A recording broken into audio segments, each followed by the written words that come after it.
que j'aimerais que nous évoquions la visioconférence d'hier, post-Ceuta, entre ministre de l'Intérieur européen, Laurent Nunez, à l'issue de ce moment, a pris la parole et il a expliqué, notre ministre de l'Intérieur, que les images de ces migrants arrivant sur Ceuta ont été instrumentalisées par l'extrême droite, qu'elles ont été sorties de leur contexte, et il a non pas remis en cause la véracité de ces images, mais il pose des réserves et demande qu'on prenne de la distance dessus. Alors, à ce sujet, pour contextualiser un petit peu notre début de discussion sur ce thème, j'aimerais que nous écoutions Alexandre Devecchio, qui a réagi justement aux propos du ministre de l'Intérieur. On écoute Alexandre Devecchio, c'était donc ce matin sur Europe 1. C'est une politique de censure au nom de bonnes intentions. En fait, il nous explique que pour maintenir l'unité, la cohésion, en fait, il faudrait que les journalistes s'auto-censurent. Il est possible que certains le fassent. Et à leurs yeux, la plus grande menace pour la société n'est pas justement la migration de masse, le problème de la désintégration, de l'échec de l'assimilation qui va derrière, de la montée de l'islamisme. Le plus grand problème, c'est la montée de l'extrême droite. Donc, comme le risque, c'est que ça de faire monter les partis dits populistes, eh bien, il faudrait cacher la réalité. Je crois que c'est pas le travail des journalistes. Le travail des journalistes, c'est de montrer le réel. Ensuite, ce qui est vrai, c'est qu'effectivement, nos adversaires peuvent exploiter ces images. Il est possible que les Russes, puisqu'ils les désignent, exploitent ces images. Mais enfin, ils ne font qu'exploiter le réel. Voilà, Alexandre Devecchio ce matin sur Europe 1. Alors Thomas Bonnet, Michel Fayad, est-on dans le vrai lorsqu'on montre ces images, Thomas Bonnet? Bien sûr. Parce que le ministre de l'Intérieur émet des réserves, en tout cas, et demande qu'on prenne nos distances à ce sujet. Ouais, écoutez, je vais vous dire, je sais qu'on est au cœur de l'été et qu'un certain nombre de Français sont éloignés de l'actualité. Je trouve que cette déclaration de Laurent Nunez est l'une des plus importantes de ces dernières semaines et elle mérite qu'on s'y attarde parce qu'on est au cœur du logiciel de pensée de ce qu'on appelle parfois l'extrême centre. C'est-à-dire que... Le déni, mais pire que ça, la volonté de cadenasser une partie de la parole publique, une partie du débat politique. C'est-à-dire que des puissances étrangères qui nous soient hostiles utilisent ces images pour s'opposer à nous, c'est indéniable, c'est un fait. En revanche, regretter la circulation de ces images au titre qu'elles feraient le jeu de je ne sais quelle puissance ou je ne sais quelle partie de l'échiquier politique, c'est très dangereux. C'est-à-dire qu'on est en train de nous dire il ne faut pas que les Français aient accès à ces informations et accès à ces images, parce que ça va on n'est pas dans la censure non plus, mais selon vous, on est à la frontière, c'est ça? C'est-à-dire que quand vous en êtes avec un gouvernement qui, d'une part, veut réguler l'accès aux réseaux sociaux, veut labelliser les bons et les mauvais médias, puis ensuite vous dit la circulation de telle ou telle image est problématique, pardonnez-moi de trouver ça très inquiétant. On est au minimum dans une dérive illibérale et qui mérite qu'on s'y attarde. Alors, Thomas Bonnet, Michel Fayad, alors ce n'est pas la première fois que vous deux, en tout cas, que vous dites que Laurent Nunez est dans le déni. Ce n'est pas la première fois que vous le dites, parce que je me souviens, il y a quelques mois, Thomas Bonnet, quelques semaines même, vous parliez de Laurent Nunez qui refusait le terme ensauvagement. Je ne sais pas si vous vous souvenez de ça, sûr, Thomas Bonnet. Bon, est-ce qu'on est dans la même veine, là, en fait? Laurent Nunez, il est dans une logique de préfet. Il a été un excellent préfet, il a été un excellent directeur des renseignements, et quand on est un préfet, on a plutôt intérêt à minimiser, en tout cas à dire que ça va aller en s'améliorant, que les choses ne sont pas si terribles qu'on voudrait le faire croire. On apaise. Et je pense qu'il est dans la même logique aujourd'hui. Moi, j'ai beaucoup échangé avec les différentes équipes de Laurent Nunez, etc. Il y a cette volonté, en effet, de jouer la carte de l'apaisement. Moi, je crois que c'est une mauvaise idée parce qu'on ne fait que repousser le problème qui grandit. Et quand on parle du problème, on peut parler de l'islamisme, on peut parler effectivement du narcotrafic, on peut parler aussi de la crise migratoire. Tous ces problèmes-là méritent d'avoir un vocabulaire adapté, un diagnostic bien posé. Et c'est vrai que par moment, on a l'impression que Laurent Nunez, il a plutôt une volonté d'apaiser, d'apaisement, et je pense que c'est préjudiciable. Alors, moi, je me rappelle très bien de ce qu'il s'est passé en novembre 2025 sur l'île d'Oléron. Quelques minutes après l'attaque, souvenez-vous, survenue à Oléron, Laurent Nunez avait évoqué sur X un automobiliste qui avait percuté plusieurs piétons et cyclistes. Communication à l'époque jugée trop prudente par le Rassemblement national, qui avait reproché au ministre de minimiser les faits alors que l'assaillant avait crié Allahu Akbar. Voilà, là encore, Michel Fayad, on est dans cette logique d'apaisement. selon certains, d'un ministre qui met des œillères pour éviter de mettre, en tout cas, de souffler sur les braises. C'est votre avis, vous aussi ?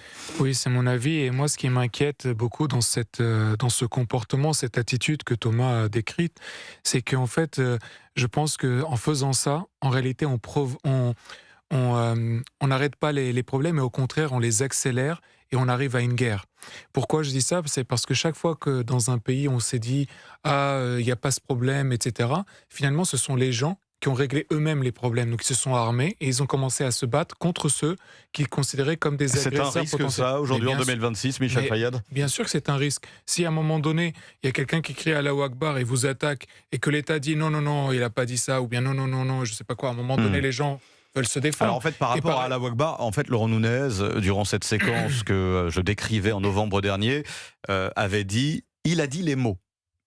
Sous-entendu, il a dit Allahu Akbar. Voilà. Et Laurent Nunez n'avait pas voulu dire il a dit Allahu Akbar, il avait dit il a dit les mots. Parce que ne tombons pas dans le panneau. Laurent Nunez a toutes les informations. C'est l'homme le mieux informé de France. Et je peux vous dire, pour là aussi avoir eu des échanges récemment, il est tout à fait au courant, tout à fait au fait de ce qui se passe dans le pays. Je vous l'ai dit, il a été le patron du renseignement, il a été le préfet de police de Paris.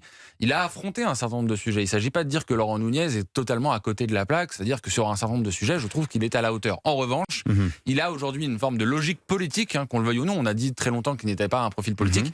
Il porte aussi une forme d'agenda politique. Est-il en campagne, Thomas Bonnet ? En tout cas, il est dans une forme de volonté de vouloir renvoyer les extrêmes, comme il les qualifie, dos à dos, à les renvoyer aussi à leurs responsabilités. Et ça passe, en effet, par une forme d'euphémisation de l'analyse qu'il porte sur les événements, ce qui, à mon avis, est vraiment Y a-t-il dommageable. un grand écart avec Bruno Retailleau ?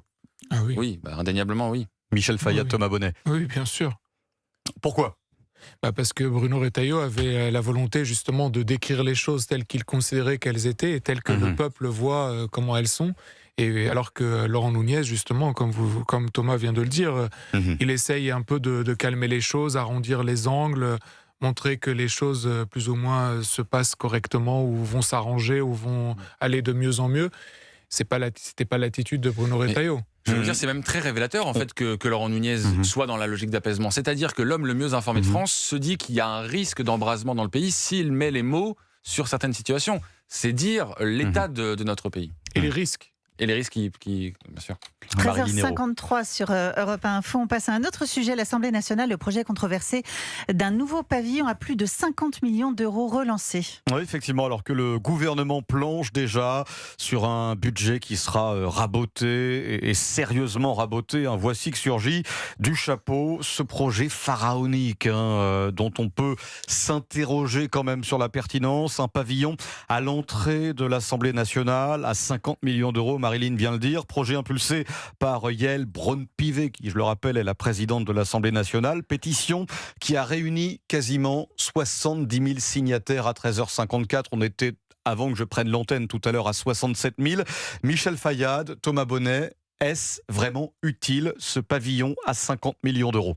Non, parce que au-delà même du prix, je trouve d'abord que c'est très laid. Je vois pas bien pourquoi ce choix a été retenu. Enfin, si, je le comprends. C'est Yael Braun-Pivet qui décidément enchaîne les bonnes décisions. Et vous comprenez mon ironie dans ma formule. Donc, je ne comprends pas que ce projet ait été retenu. Je ne comprends pas non plus que la mairie de Paris ait donné une forme d'assentiment Emmanuel récemment. Grégoire, effectivement, oui. Parce que c'est objectivement très laid. C'est-à-dire que le Palais Bourbon est sans doute l'un des plus beaux bâtiments de la capitale. Pourquoi vouloir y apposer une sorte d'Apple Store revisité ? Je comprends pas. Apple Store revisité. Non, mais ça ressemble à ça, tout vitré, vous voyez, très moderne. Ça jure avec le reste, mais bien sûr, c'est une vous architecture qui en soi n'est pas laide, qui ailleurs peut-être aurait sa place, mais pas auprès du Palais Bourbon. Ça dénote littéralement. Et voilà une présidente de l'Assemblée nationale qui va sans doute quitter son poste l'année prochaine et qui, avant de partir, va nous conduire avec cette construction hideuse. Elle est, pardon Thomas Bonnet, Michel Fayad, dans son bon droit, Yael Braun-Pivet, parce que c'est sur le budget propre de la présidente de l'Assemblée nationale. Mais alors, est-ce que... Mais c'est notre argent. Voilà, alors c'est la question que je voulais vous poser, Michel Fayad, vous m'avez devancé. Oui, dites-nous. Oui, c'est notre argent, que ce soit l'argent de l'Assemblée nationale ou l'argent qu'elle aurait demandé au gouvernement. Parce qu'elle nous dit, oui, c'est l'argent de l'Assemblée, j'ai pas demandé d'argent du gouvernement. Mais enfin, peu importe que ce soit là ou là, c'est des budgets qui ont été faits avec nos impôts. Donc c'est notre notre argent. Et je suis d'accord avec ce que vient de dire Thomas. Il y avait une harmonie entre ces deux bâtiments, et aujourd'hui de détruire cette harmonie, c'est vraiment désastreux. Surtout que c'est un immeuble un monument qui avait 2 siècles d'existence.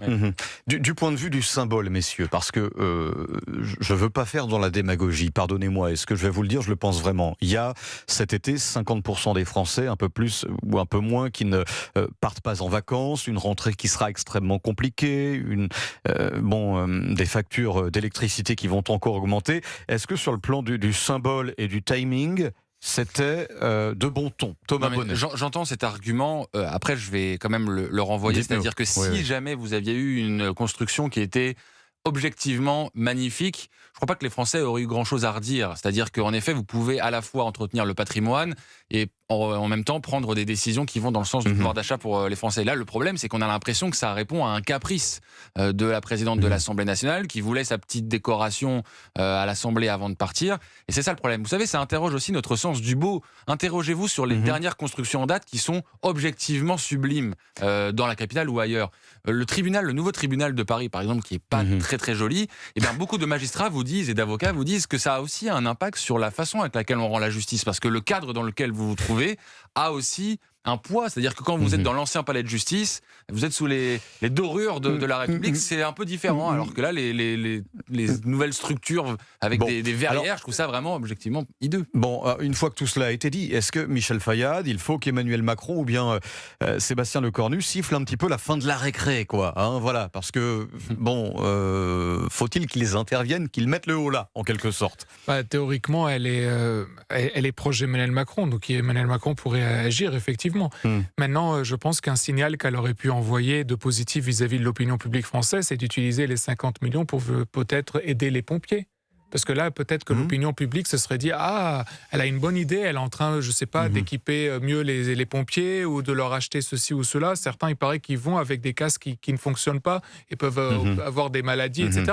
Enfin, avec 50 millions, il y avait de quoi faire un geste qui aurait plu à l'opinion publique. Ce pavillon est moins beau que notre bâtiment rue des Cévennes, Europe 1, CNews. Voilà, merci messieurs d'avoir été parmi nous.